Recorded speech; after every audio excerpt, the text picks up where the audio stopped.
আমার দুষ্টু মিষ্টি ভালোবাসার বন্ধুরা কেমন আছো সবাই? আশা করি অনেক অনেক ভালো আছো। আমি তোমাদের নীলা আপু চলে এসেছি নতুন একটি গল্প নিয়ে। আজকের গল্পটি শুনলে তোমাদের দাঁড়িয়ে যাবে, তাই গল্পটি শোনার আগে অবশ্যই হেডফোনটি ব্যবহার করবে। বন্ধুর বাড়ি পৌঁছানোর আগেই নামলো ঝড়ঝরিয়ে বৃষ্টি। কাক বেজা হয়ে ওদের বাড়ির সামনে এসে দেখি ওর বাইকটা নেই। তার মানে শয়তানটা চলে গেছে আমাকে না নিয়েই। এত রাগ হলো যে বলার নো। ছুটির দিন দুপুর বেলায় কোথায় ঘুমাবো তার বদলে ভিজে স্নান করে রাস্তায় দাঁড়িয়ে আছি। এখন বাড়ির সবাইও শুয়ে পড়েছে, ডাকাডাকি করলে কপালে দুর্ভোগ আছে। দুপুরটা এখানেই কাটাতে হবে। এই বাড়িতে রাহুল ছাড়াও ওর দিদি অপর্ণা থাকে, আর ওদের কাজের লোক পূর্ণিমাদি। নাম ধরে বেশ কয়েকবার ডাকাডাকি করলাম, কিন্তু বোধহয় বৃষ্টির জন্যই কেউই বের হলো না। রাহুলের ঘরে ঢোকার একটা রাস্তা আছে বাড়ির পিছন দিয়ে। দরজা খুলল না দেখে ওই পথ দিয়ে বাড়ির পিছনে গেলাম। যদিও এখন একেবারে স্নান করে গেছি, কিন্তু বৃষ্টিতে এখন আর মন্দ লাগছে না। রাহুলদের পিছনের দিকের বারান্দার ছাদটা টিনের, তার উপর বড় বড় বৃষ্টি ফোঁটা পড়াই একটা অদ্ভুত সুন্দর শব্দ হচ্ছে। সরু পথ পেরিয়ে ঘরের পাশে এসে ডাকলাম, কেউ সাড়া দিল না। উঠোনটা পেরিয়ে বারান্দায় উঠেই যা দেখলাম তাতে চক্ষু চোরক গাছ হয়ে গেল। অপর্ণাদি কল ঘরে বসে কাপড় কাচছে। বৃষ্টির জলের শব্দ বোধহয় আমার গলা শুনতে পায়নি। গায়ে একটা সুতো নেই, শরীর জুড়ে বিন্দু বিন্দু জলের ফোঁটা, আর ভেজা চুল ছড়িয়ে আছে পিঠময়। কয়েক মুহূর্তের দেখা, কিন্তু তাতেও লাল সুতোর মাধুলি আর পায়ের কালো চুলের রাশি আমার চোখে এড়ানো গেল না। হঠাৎ অপর্ণাদির চোখ পড়ল আমার উপর। বিনোদ, কি করছিস সেখানে? লাফিয়ে উঠে আড়ালে চলে গেল অপর্ণাদি। আমি চোখ নামিয়ে নিলাম। আমি এখনই এসেছি। আমি অনেকক্ষণ ডাকাডাকি করলাম, কেউ সাড়া দেয়নি, তাই এখানে এসেছি। ওখানে দাঁড়িয়ে আছিস কেন? ভিতরে চলে যা। আমি পুরো ভিজে গেছি অপুদি। তাতে কি? জামা প্যান্টটা ওখানে ছেড়ে ভিতরে যা। ঘরে তোয়ালে আছে, নিয়ে নে। ভয় নেই, ভিতরে কেউ নেই। একটা কথা ছিল, আমি একবার ভিতরে আসবো, সারা গায়ে ধুলো লেগে আছে। আই কিছুক্ষণ চুপ করে অপর্ণাদি বলল।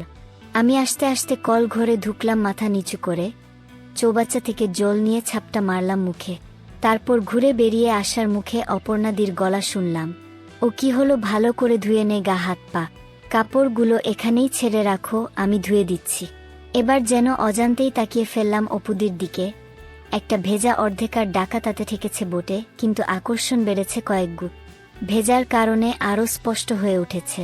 কি হলো? তাড়াতাড়ি করো বিনোদ, কতক্ষণ এভাবে দাঁড়িয়ে থাকবো?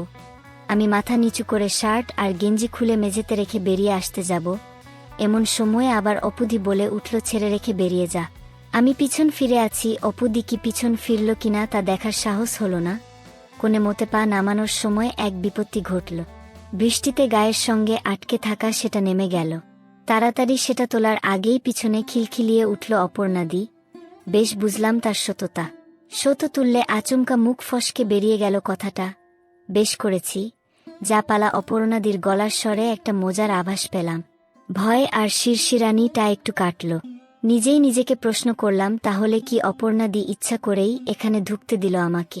এক পায়ে ভর দিয়ে জিজ্ঞাসা করলাম, জেঠু জেঠিমা নেই না? পুরনো বাড়িতে গেছে। অপর্ণাদি, সকলের খোঁজ করছিস কেন?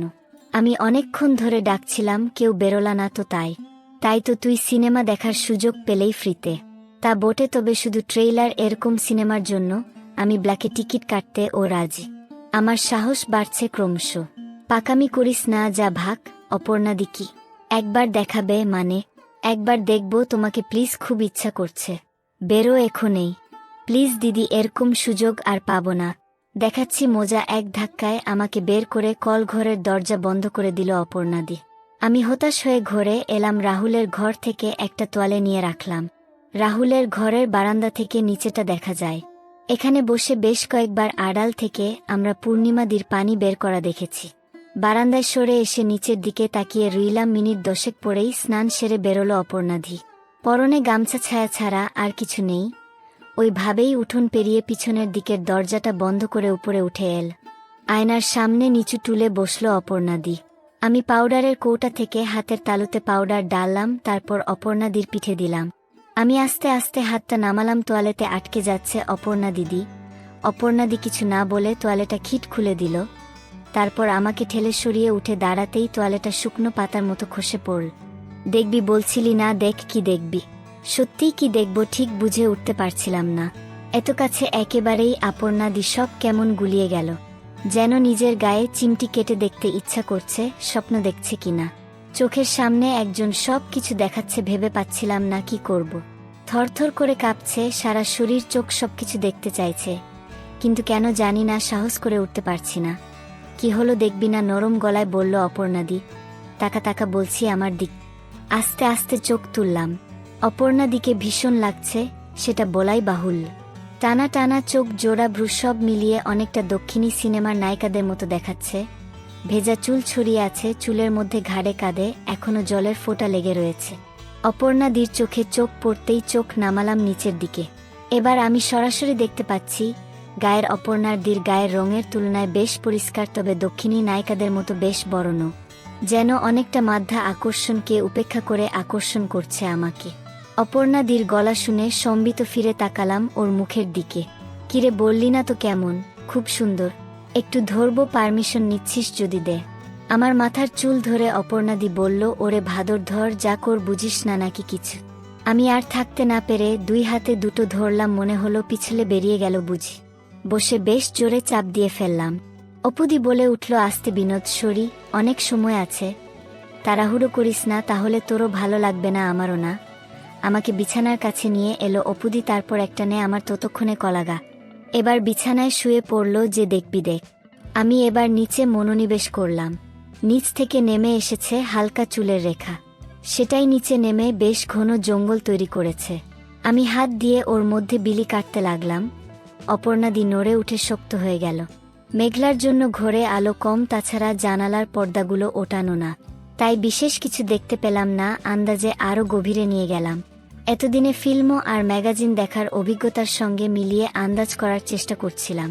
হাত দিলাম নরম একটা সুড়ঙ্গের মধ্যে। অর্ণাদি চোখ বুজে ফেলেছে, শ্বাস প্রশ্বাস করছে ঘন ঘন। বেশ বুঝেছি, ও খুবই এনজয় করছে। তাড়াহুড়ো করার কোনো মানে হয় না। আমি এবার আমার নামিয়ে আনলাম। ভালো লাগছে অপুদি, হুম। কি বাথরুম এখন প্লিজ, খুব জোরে পেয়েছে। এখন নিচে নামতে হবে না, এদিকে আয়। বাধ্য ছেলের মতো অপর্ণাদিকে অনুসরণ করলাম। বারান্দার এক কোণে এসে পাল্লাটা খুলে দিল, বলল এখানে করে নে, বৃষ্টিতে ধুয়ে যাবে। বারান্দার এদিকটা গাছে ঘেরা, তাছাড়া বৃষ্টির তোড়ে এখন চারদিক সাদা হয়ে আছে। গ্রিলের ফাঁক দিয়ে শাবল করিয়ে দিলাম। হঠাৎ পিঠে নরম কিছু দেখলাম, পিছন থেকে আমাকে ধরেছে অপুদি। ও কিরে আকর্ষণীয় তো, ভালো লাগলো দেখে। খুব কোনো ক্রমে বললাম আমি। তারপর থেকে আমরা এখনো উঠিনি। আমি প্রশ্ন করলাম, রাহুল কখন ফিরবে? 5:30টার আগে নই, তবে ম্যাচটা আজ হচ্ছে না। রাহুল বাকিদের সাথে সিনেমায় গেছে, পূর্ণিমাদি ওখানেই গেছে। তুমি জানতে আমি আসব না? তাহলে কি? তাহলে এত সুযোগ করে দিলে আমাকে। তুই তো বারান্দাতেই আমাকে দেখে নিয়েছিস, আর আড়াল করে কি লাভ? বাথরুমে তোরে দেখে খুব লোভ হলো। স্নান করতে করতে ভাবছিলাম কি করব, শেষ পর্যন্ত করেই ফেললাম। তুমি খুব সুন্দর অপু দিদি। তুই সর দেখি নাম। কেন, বাথরুমে যাব? আমিও যাব। তাহলে যা, আগে ঘুরে আয়। আমি যাব না, তুমি করবে সেটা দেখতে যাব।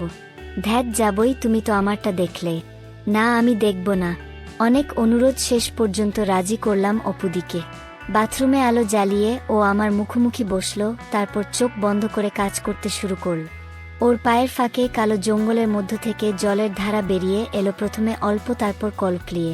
অপুদি, কি স্নান করবে? একসাথে করব, তবে আজ না, অন্য দিন। তুই ওপরে যা, আমি আসছি।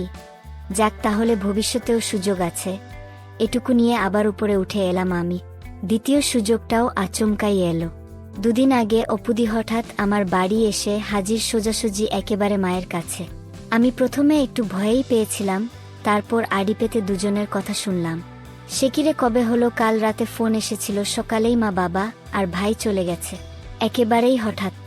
তা বোটে, বাড়ি তো আর ফাঁকা রাখা যাবে না, তাছাড়া আমার টিউশনগুলো আছে, তাই আমাকে থাকতেই হলো।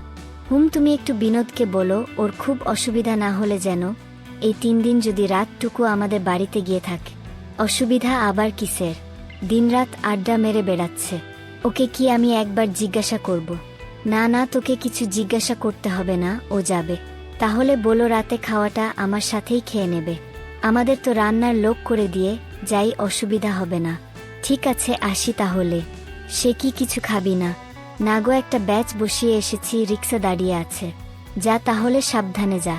অপুদি বেরোনোর আগে আমি এক দৌড়ে নিচে নেমে এলাম। অপুদি যাবার সময় আমার দিকে মুচকি হেসে বেরিয়ে গেল, আমিও হাসলাম। মায়ের হুকুম অনুযায়ী রাত 8টা নাগাদ সাইকেল নিয়ে রাহুলদের বাড়ির দিকে রওনা দিলাম। অবশ্য যাওয়ার আগে একটু আপত্তি করেছি। আমাকে কেন অন্যের বাড়িতে থাকতে ভালো লাগে না এইসব আর কি।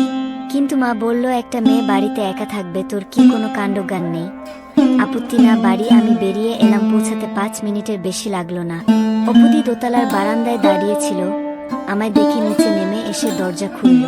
আমি সাইকেলটা সিঁড়ির নিচে রেখে ওকে পিছন থেকে। অপুদি বোধহয় সবে স্নান করেছে, চুল এখনো ভিজে।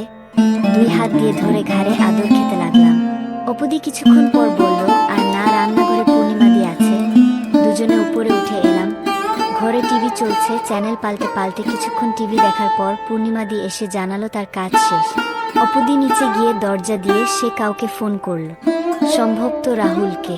হ্যাঁ, সব ঠিক আছে, চিন্তা করিস না। বিনোদ থাকবে, বাবা মায়ের খেয়াল রাখিস। এই কথাগুলো কানে এলো। ফোন রেখে এ ঘরে এসে অপুদি জিজ্ঞাসা করলো, কিরে কিছু খাবি এখন? হ্যাঁ, তোমাকে খুব পেকেছিস, দাঁড়া তোর হচ্ছে। বারান্দার জানালাগুলো বন্ধ করে অপুদি পাশের ঘরে চলে গেল। আমার আর তর শিখছে না, বুকের মধ্যে কেমন একটা করছে। গলা শুকিয়ে আসছে, ঠিক ভেবে উঠতে পারছি না যে অপুদির মতো সুন্দরী গম্ভীর একজন মেয়ে আমাকে ডেকে এনেছে। কয়েক মিনিট পরেই ওপর থেকে অপুদি ডাক দিল, ঘরে আ। পাশের ঘরে গিয়ে বেশ অবাক হলাম, এর মধ্যেই অপুদির চুল হাঁটু অবধি, সারা ঘরে একটা হালকা ধূপের গন্ধ। অপুদি টিউব নিভিয়ে দিল। এই পরেই থাকবি নাকি? না, শর্ট আছে ভিতরে। এই ঘরেও একটা টিভি আছে, সেটাতে নির্বাক যুগের ছবির মতো শাহরুখ খানের কোনো সিনেমা চলছে। খেয়াল করলাম সবটা জানালা বন্ধ, পর্দা টানা। জামা প্যান্ট চেয়ারের ওপর রেখে বিছানায় গিয়ে বসলাম। অপুদি টিভি বন্ধ করল। এখন শুধু ও ঘরে জ্বলে থাকা টিউবের আলো এ ঘরে আবছা ভাবে আসছে। অপুদি ফিসিফসিয়ে বলল, কি হলো? তখন তো সিডির তলাতেই শুরু করেছিলি, এখন চুপ কেন? ভাবছি কি দুটো কথা শুনি। 1 নম্বর, যা হচ্ছে সেটা সত্যি না স্বপ্ন?